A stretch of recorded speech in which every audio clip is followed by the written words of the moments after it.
BJP के नेता विक्रम रंधावा ने अपनी पार्टी के नेता डॉक्टर जितेंद्र सिंह के खिलाफ प्रेस कॉन्फ्रेंस की। इसको जितेंद्र सिंह को बताओ कि तेरे को दिल्ली इसलिए नहीं भेजा कि तू यहाँ पर एजेंट खड़े कर। भारत शर्मा हरामजादा हमारी पार्टी का कार्यकर्ता है और हरामजादा दलाल बना हुआ है। जम्मू कश्मीर कांग्रेस के उपाध्यक्ष पूर्व मंत्री रमन भल्ला ने आज कहा है कि पहले लोग कहते थे कि बीजेपी भ्रष्टाचारियों की पार्टी है। अब बीजेपी के नेता ही खुद अपने नेताओं पर भ्रष्टाचार के आरोप लगा रहे हैं। बीजेपी के एक्स एमएलसी विक्रम रंधावा ने आज पीएमओ में बैठे मंत्री पर करप्शन के आरोप लगाए हैं। उन्होंने कहा है कि पीएमओ में बैठे वे मंत्री को तुरंत इस्तीफा दे देना चाहिए ताकि इसकी जांच निष्पक्ष तरीके से हो सके। जितेंद्र सिंह को बताओ कि तेरे को दिल्ली इसलिए नहीं भेजा कि तू यहाँ पर एजेंट खड़े कर।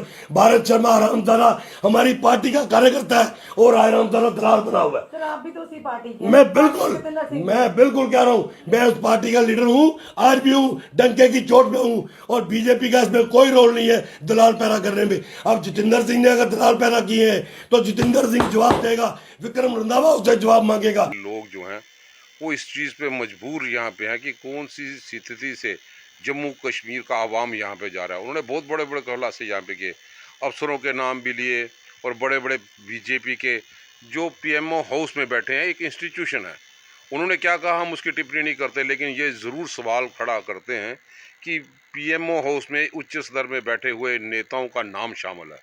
और हम तो स्टार्टिंग से ही कांग्रेस यहाँ पे कहती थी कि 3-4 साल यहाँ पे हो गए कि ये एडमिनिस्ट्रेशन पैराशूट वाले फैसले यहाँ पे लेती है और वो फैसले लेती है जिसका कहीं ना कहीं पे शायद कोई वेस्टेड इंटरेस्ट यहाँ पे होगा।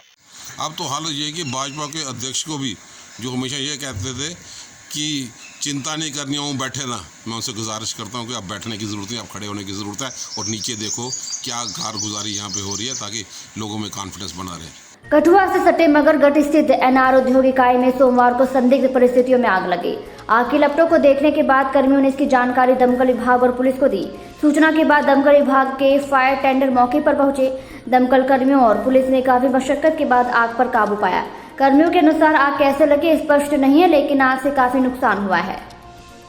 हम लोग ऊपर चढ़ रहे थे, उस टाइम देखे ऊपर के आग लगे हुए थे, तो ऊपर देखे थे। मैंने हम लोग नीचे उधर बुझाने की कोशिश की, नहीं बुझे। हम लोग फिर नीचे आ गए, फिर बताने आ गए। मुझे 5-6 करोड़ रुपए के ऊपर माल थे पड़े हुए।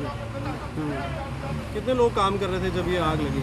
हम लोग ऊपर कर रहे थे, अभी 6 ऊपर हम लोग रहते हैं ना, तो 4 बंदे हम लोग ऊपर गए थे। ऊपर देखते हुए सही देखे तो आग लगे हुए हैं, तो हम लोग नीचे बुझाने की कोशिश की, उतर गए हम लोग नीचे। मैं अंदर काम कर रहा था, अंदर में ऐसे मैं देखा लड़के दौड़ते गए ऊपर, मैं भी गया दौड़ता पर वहाँ क्या हुआ, आगे देखा तो आग लगी। बंदे 2 ऊपर थे, वो कर रहे थे, बुझा रहे थे, वो बुझे नहीं।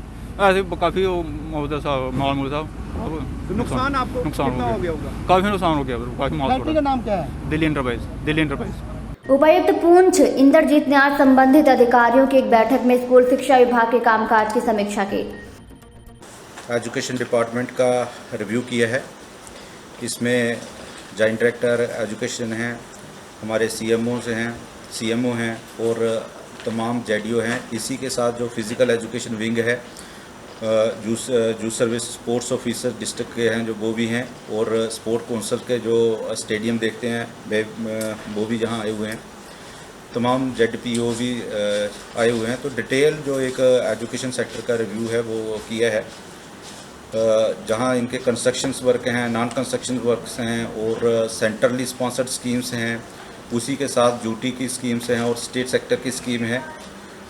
इस डिपार्टमेंट में मैंने देखा है कि जो इम्प्लीमेंटेशन है उसमें कहीं ना कहीं जो गैप्स हैं, तो मैंने इनको इंस्ट्रक्ट कर दिया है कि ये गैप्स जो ऑलमोस्ट हमने आइडेंटिफाई कर लिए हैं और हफ्ते 10 दिन में ये पूरा प्लान बना के देंगे कि ये गैप्स जो हैं वो कहाँ हैं, कैसे कर सकते हैं, और उसका एक मॉनिटरिंग जो है वो सिस्टम भी जो है हम रखेंगे, मैकेनिज़्म रखेंगे जिससे मंथली मॉनिटरिंग रहेगी। इंजीनियरिंग विंग के लोग हैं, उनको भी मैंने इंस्ट्रक्शंस दे दी हैं।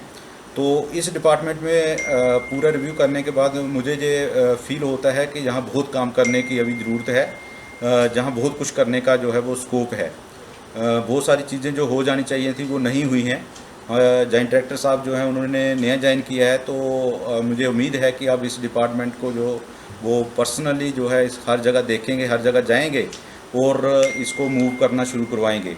1 महीने के बाद दोबारा रिव्यू करेंगे और इसकी मॉनिटरिंग करेंगे। मूव जहाँ जहाँ प्रॉब्लम्स हैं उनको हम आगे प्रोग्रेस करवाएंगे और इसको जो है मूव करना पड़ेगा और मूव करवाएंगे। यही रहेगा हमारा इसमें जो काम करने का तरीका इस डिपार्टमेंट में कि रेगुलर मॉनिटरिंग और प्रोग्रेस।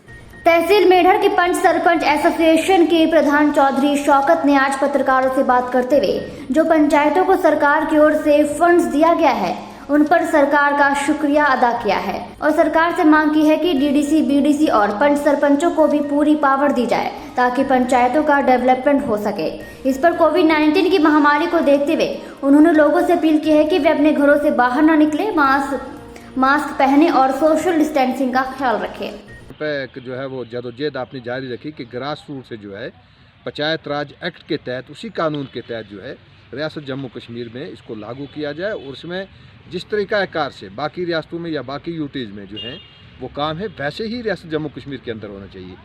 अब सबसे पहली बात तो मैं आपके माध्यम से ये कहूँगा कि हम गवर्नमेंट ऑफ इंडिया की बड़े शुक्रगुजार हैं कि बड़े अरसा के बाद जो है उन्होंने पहली बार जो है वो डायरेक्ट पंचायत को, बीडीसी को, डीडीसी को जो है वो वाफिर मिकदार में फ़ंड्स दिए हैं और पंचायत की तामीर और तरक्की अक्सर नो मतलब हम ये कहेंगे हम ज़ीरो से शुरू करने जा रहे हैं जी। और जब ज़ीरो से हम शुरू करेंगे तो हमें प्रॉब्लम तो आएंगी ना, तो हमें यकीन है कि आस्ता आस्ता सरकार जो है वो इसमें और इजाफा करती जाएगी और हमारी प्रॉब्लम जो है वो हल होंगी। और इसमें मैं सरकार का शुक्रगुजार हूँ, पूरी एसोसिएशन शुक्रगुजार है कि फ़ंड्स हमें देर से आए लेकिन उम्मीद की किरण जागी कि अब कुछ न कुछ जमीन पर पहुंचा है। अवैध बिजली भार को कम करने के लिए ताकि लोगों को अनिर्धारित बिजली की कटाई से राहत दी जा सके, विद्युत विकास विभाग की एक विशेष टीम ने आज कल कुंजर के कई इलाकों में छापे मारे और बड़ी संख्या में अवैध बिजली उपकरणों को जब्त किया और हीटर और बॉयलर। विवरण के अनुसार पीडीडी की एक विशेष टीम ने सभी गाँव में छापे की श्रृंखला का आयोजन किया जिसमें यंग, सोनियम, मुगमा, कृष्णा और ब्लॉक के अन्य आंतरिक क्षेत्र शामिल थे और लोगों द्वारा इस्तेमाल किए जा रहे अवैध बिजली उपकरणों की एक बड़ी संख्या को जब्त कर लिया गया जो अतिरिक्त भार डाल रहे थे। क्षेत्र में सत्ता पर आकार के उपकरणों में हीटर, पानी की बॉयलर, हीटिंग रॉड और अन्य सामान भी मीडिया व्यक्तियों को दिखाए गए थे।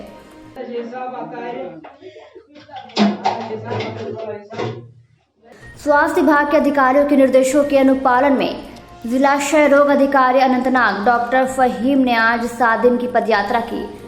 यह सर्वेक्षण ICMR जालमा आगरा सर्वेक्षण द्वारा किया जा रहा है और देश भर में 625 समूहों में किए जाने वाले पैन इंडिया सर्वेक्षण का हिस्सा है। इसका मुख्य उद्देश्य सर्वेक्षण में कई स्थानों पर तपेदिक के प्रसार को देखना है। कश्मीर डिवीजन में सर्वेक्षण प्रत्येक क्लस्टर में 7 दिनों की सर्वेक्षण अवधि के साथ रानीपुरा ब्लॉक, शंगस और सिरहामा ब्लॉक बिजबेहरा 2 समूह में किया जाना है। इस अवसर पर बोलते हुए डीटीओ ने बताया है कि विशेषज्ञ दल दोनों गांव में प्रत्येक में लगभग 750 शॉर्टलिस्ट किए गए व्यक्तियों की तरह एक्सरे और थूक संस्कृति जैसे नैदानिक परीक्षण करे। उन्होंने कहा है कि इस तरह की पहल से टीबी समूह की पहचान करने में मदद मिलेगी और इसके लिए संक्रामक बीमारी को खत्म किया जा सकेगा। एक जो टीम आई है ये ICMR की टीम है, ये फुल टीम आई है, लगभग 15 लोग इनके आए हैं और उन्होंने एक गाड़ी भी साथ लाई है जिस गाड़ी में कि एक एक्सरे डिजिटल जिनका एक्सरे भी होगा और जिसको एक्सरे में कुछ निकलेगा उसका CB नेट टेस्ट भी होगा। तो ये देख रहे हैं कि प्रिवलेंस ऑफ टीबी क्या है कश्मीर में। ठीक है, थैंक यू।